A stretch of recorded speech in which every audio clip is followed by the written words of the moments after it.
Saudações, caro telespectador, seja bem-vindo à ECA TV, nesse espaço de entrevista. Hoje o nosso convidado especial é Arafat Kossa, é autor da obra intitulada Oratória, o oxigênio das relações interpessoais, a quem desde já agradeço por ter respondido positivamente ao nosso convite. Como uma pergunta introdutória, por que este título, Oratória, o oxigênio das relações interpessoais? Seja bem-vindo. Adelto, muito obrigado pelo convite, muito obrigado pela oportunidade. Oratória, o oxigênio das relações interpessoais, primeiro por causa daquilo que é o significado do oxigênio para o organismo do ser humano. Se o ser humano fica durante certo tempo sem oxigênio, estamos a dizer que a sua vida está em risco. O mesmo acontece, na minha opinião, com base em alguns estudos e principalmente em alguma experiência que já se vem construindo ao longo dos anos com as relações interpessoais. Nós temos situações onde casamentos começam a enfrentar crises, pessoas perdem emprego, estudantes são negativamente classificados simplesmente porque têm dificuldades para se comunicar. Às vezes nós sabemos o que dizer, às vezes nós temos muito por dizer, mas porque não sabemos como dizer, acabamos colocando em causa a saúde de relacionamentos de diversa ordem. É por isso que a oratória é colocada aqui como o oxigênio das relações interpessoais. Bom, e talvez uma curiosidade, eu gostaria de compreender de si qual foi a inspiração para a concepção, portanto, desta obra e qual é a visão que tem em relação ao objetivo que tem ao nos trazer esta proposta muito interessante no que diz respeito à oratória. Perfeito. Olha, este livro é um livro que é escrito, inspirado num conjunto de vivências que eu tive ao longo do meu percurso estudantil quando fazia o ensino superior. Eu já fui, inclusive, estudante da Escola de Comunicação e Artes da Universidade Eduardo Mondlane. Foi a primeira universidade em que tive a oportunidade de estudar. E foi nesta universidade onde comecei a vivenciar um fenômeno que me deixava preocupado, que era basicamente aquela situação onde o estudante é chamado às vezes individual, por vezes em grupo, e simplesmente, apesar de estar muito bem preparado, quando chega a hora de apresentar, tem dificuldades.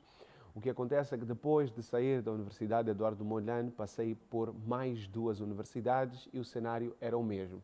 Por que eu consigo fazer um destaque ou perceber esta diferença? Porque tive a oportunidade, desde muito cedo, de trabalhar a minha comunicação, de trabalhar a minha oratória. Eu comecei a trabalhar com comunicação social desde 2010, especificamente como locutor e depois como apresentador de televisão. Estas vivências, estas escolas em que eu pude passar de comunicação acabaram me atribuindo algumas habilidades que me faziam diferente, entre aspas, ou me atribuíam algum destaque em comparação com os demais colegas que eu tivesse. E o fato de eu ver os meus colegas repetidamente a se prepararem, a garantirem que conhecem no seu melhor o conteúdo que tinham para apresentar, mas quando chega a hora de fazer a apresentação acabam com uma classificação de 12 valores, começou a deixar-me preocupado. O que aconteceu é que, pelo menos com os meus colegas de grupo, sempre que tivesse a oportunidade, ia partilhando alguns conselhos, algumas técnicas sobre como melhorar a sua capacidade de falar em público quando estivessem naquelas apresentações. E o percurso foi continuando. Eu comecei a assistir defesas de monografia. Estamos a falar de apresentações de trabalhos de fim de curso. É a porta de saída de um estudante da universidade para o mercado de trabalho. Pois. E eu fiquei pasmo quando percebi que até os indivíduos no quarto ano passavam pela mesma situação. Na hora de apresentar aquele momento tão especial, aquele momento tão importante, acabava não sendo tão feliz, não porque o conteúdo não foi preparado, não porque o indivíduo não sabia o que tinha que dizer, mas porque ali o nervosismo tomou conta, o olhar do júri acabou desestabilizando emocionalmente este indivíduo e no final a classificação era muito abaixo daquilo que se esperava. Foi daí que eu disse, se eu sou parte desta sociedade, eu sou parte desta comunidade estudantil, eu vejo e não fico contente com esta situação, é meu dever, acima de tudo, poder dar o meu contributo para melhorar esta condição. Foi daí, primeiro, na verdade, o que aconteceu é que eu comecei a dar um curso intensivo de oratória. Depois de dar o curso intensivo de oratória, para além das minhas pesquisas, isto também foi enriquecendo a minha experiência, porque ia trabalhando com indivíduos diferentes, alguns somente estudantes, outros já profissionais e alguns com as duas situações em simultâneo. Daí, então, surgiu a ideia, se eu não posso trabalhar com todos os moçambicanos, eu não posso trabalhar com todas as pessoas que eu acho que precisam de melhorar esta capacidade, por que não produzir algo que pode ajudar estas pessoas a trabalharem esta capacidade, ainda que não tenham contato direto comigo? E foi daí que escrevi Oratória, o oxigênio das relações interpessoais. Muito certo. E durante a sua explanação, eu percebi que teve passagem pela Escola de Comunicação e Arte, depois Sim. passou por outra universidade. Exato. Terminou esses cursos, essas formações? Não. Na verdade, não terminei e a razão era que quando eu estudei na Escola de Comunicação e Artes, eu era estudante do curso de Ciências da Informação. Ok. E isto foi por um engano. Eu tinha uma colega na Rádio Moçambique, na altura, ela estudava numa das universidades privadas aqui em Moçambique, e na altura de escolher no edital da Universidade Eduardo Mondlane o curso em que eu queria ingressar, eu comento com ela: olha, estou a ver aqui no edital da UEM, Ciências da Informação, tu estudas Ciências da Comunicação, será que é a mesma coisa? Ela diz: não te preocupes, é a mesmíssima coisa, a diferença está no nome. Okay. Tudo bem, fiz a inscrição e depois apercebi-me que afinal a carreira que eu queria seguir não era a mesma que poderia seguir sendo estudante de Ciências da Informação. Então, depois de concluir o segundo semestre, acabei fazendo a mudança que era para poder estudar comunicação como sempre quis. Sim. Falou da oratória, da sua importância, não só do seu ponto de vista profissional ou acadêmica, assim como na vida, no seu todo. Eu gostava de perceber esta habilidade da oratória, como é que podemos melhorar?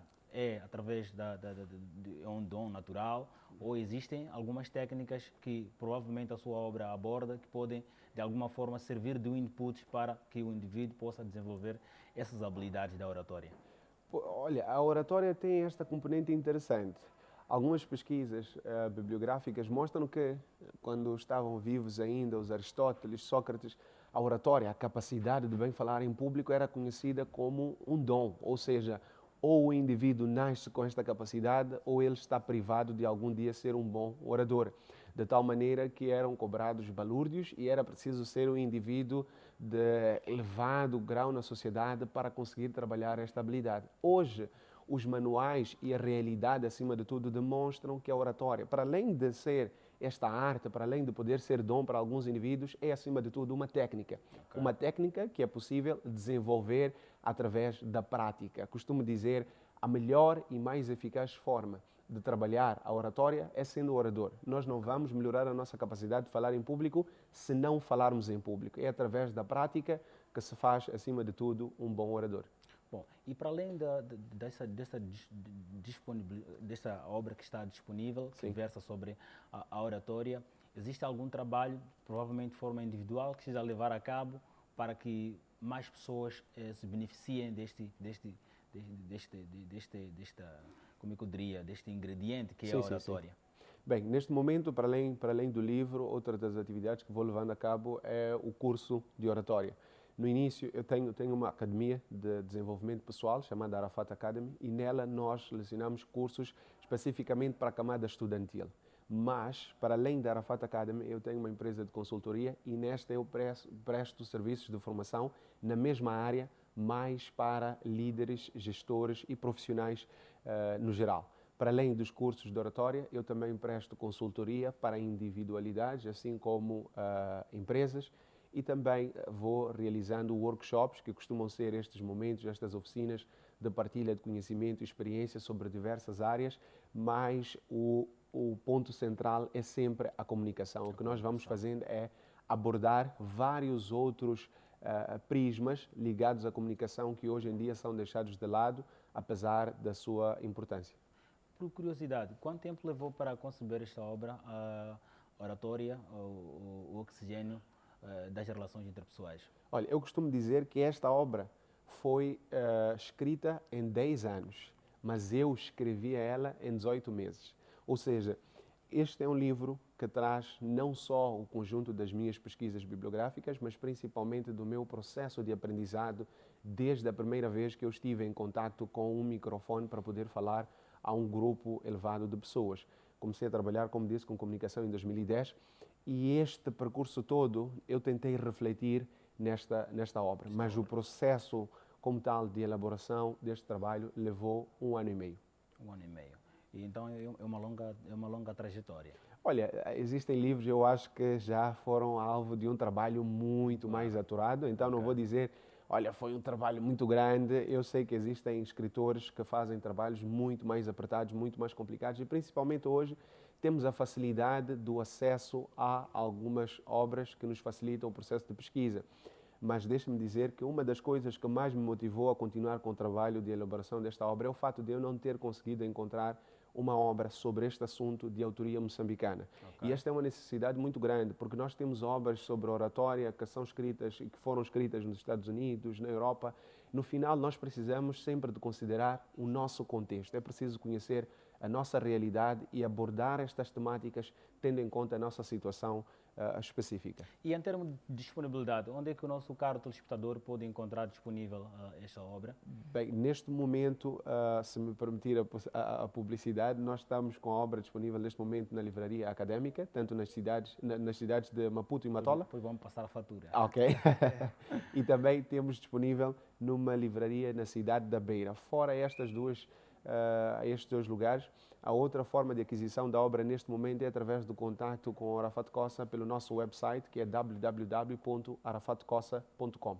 E é uma perspectiva de continuar a nos brindar mais com obras de género, num futuro breve, trazer uma outra obra, digamos assim, com esta abordagem da oratória? Ou... Sim, por acaso já temos uma que está no forno e esta é especificamente para os estudantes, e vou aproveitar este momento para dizer em primeira mão que o título da obra vai ser Estudante Bom de Lata.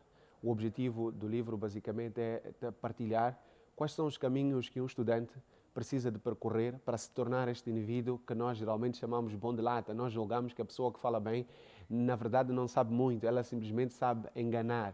Mas existe muito mais por detrás disto. Então, a próxima obra que está a caminho, espero eu que não demore a chegar, é esta, Estudante Bom de Lata. E pela explicação, deu para compreender de que Arafat Kossa é o pioneiro assim no que concerne a oratória no contexto moçambicano. Olha, eu me sinto muito tentado a dizer que sim, mas neste momento o que posso dizer é, de acordo com as pesquisas que já pude fazer até agora, parece que sim, porque pode ser que existam, sim, outras obras, pode ser que exista outra que chegou antes do Arafat, mas eu fui, e até hoje a equipa do Arafat vai trabalhando neste processo de fato identificar ou apurar a possível existência de um livro sobre este assunto por produção moçambicana. Até agora, de fato, não encontramos, então, até prova do contrário, sim, o Arafat é pioneiro, sim, na escrita sobre a oratória moçambicana. Continua, portanto, a divulgar, como disse, através de outras plataformas. Exato. Qual tem o lado que tem estado a explorar mais? Como disse, neste momento eu utilizo mais as plataformas digitais, temos o nosso website, mas também tenho um conjunto de redes sociais que vou utilizando para fazer